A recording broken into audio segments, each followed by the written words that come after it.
Hello folks, welcome back to the channel, and in this little video today, what I'm going to say might cause a bit of a debate, but I'm going to say it anyway. And that is, I feel most people don't appreciate the flight model of this sim, Microsoft Flight Simulator 2024.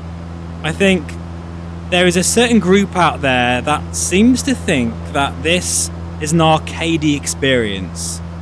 Probably explainers, which by the way, I use that sim all the time because you should use all the sims out there and support them all, because this hobby is a lot more enjoyable if you have variety in your experiences. Case in point, I'm now a sim racer. But in any case, I feel the flight modelling is better than you think in this sim these days. And there's a few fundamental reasons why that's the case, and why you might be missing some really important things about how this sim actually feels. So for most of you out there, admittedly, I'm in a very lucky position that I've got a motion rig, but it's made me appreciate and realise something this past couple of months, weirdly, because of the heave of this motion rig, which makes a big difference, I've got to say, a massive difference.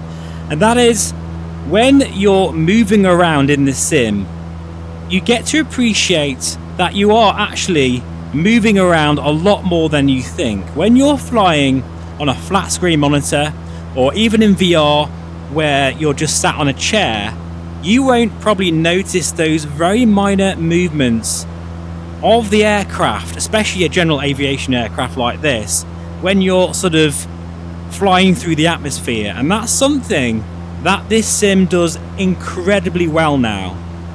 It doesn't feel like flying on rails as much as it used to, and that's a fair comment.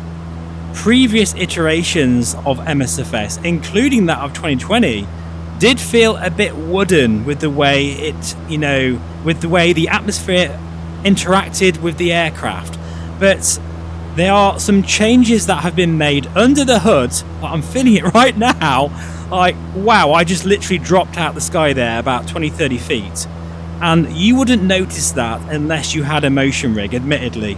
Or I would recommend getting a haptic seat, a butt kicker, something a bit more affordable that will give you that feeling. Because the problem with flight simulation is most of it is just a visual representation.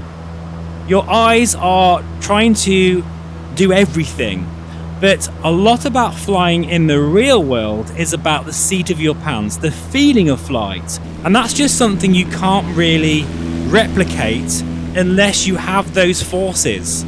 So something like a force feedback yoke, for example, will give you that appreciation for what's actually going on with the aircraft. And I know some people are going to disagree with me here, and I still feel that X-Plane 12 and X-Plane 11 has just a better fluid flight model overall, but it is as close as it's ever been now.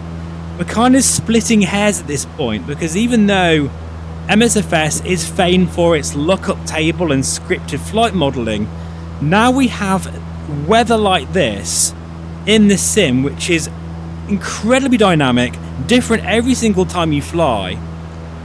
As I'm flying around right now, I've done this many times in real life, flown over Derbyshire in challenging weather, or even sort of mixed weather conditions, in an aircraft like this, a Cherokee or a Warrior, and it feels uncanny. It feels so true to life, and in some ways I will argue that this feels more realistic than X-Plane. The way that the aircraft bumps around is done better than X-Plane 12. I think the only thing that X-Plane 12 does better overall is that fluid sense of motion. It does still do that better, but I mean, really, without going into an X-Plane versus MSFS video, I've done that many times. The point of this video is, I think it's now time to start appreciating the flight modelling and atmospheric effects. It's not necessarily the flight modelling itself, but but it's the combination of that and the weather physics that are coming together to produce something just absolutely jaw-dropping. Right, I mean, I really feel like I'm dropping out of the sky now.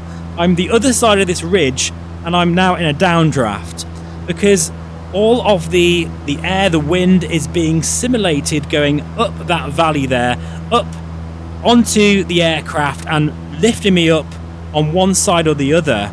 I then feel that in this motion rig, and it makes a massive difference, folks. It makes all the difference.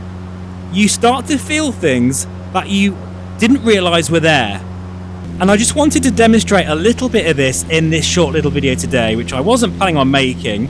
I'm in the MSFS Mark II, by the way. I adore this headset, have from day one, and yeah, I really do love this headset. I'm not going to go too much into that today, but I use this more than any other VR headset, let's put it that way.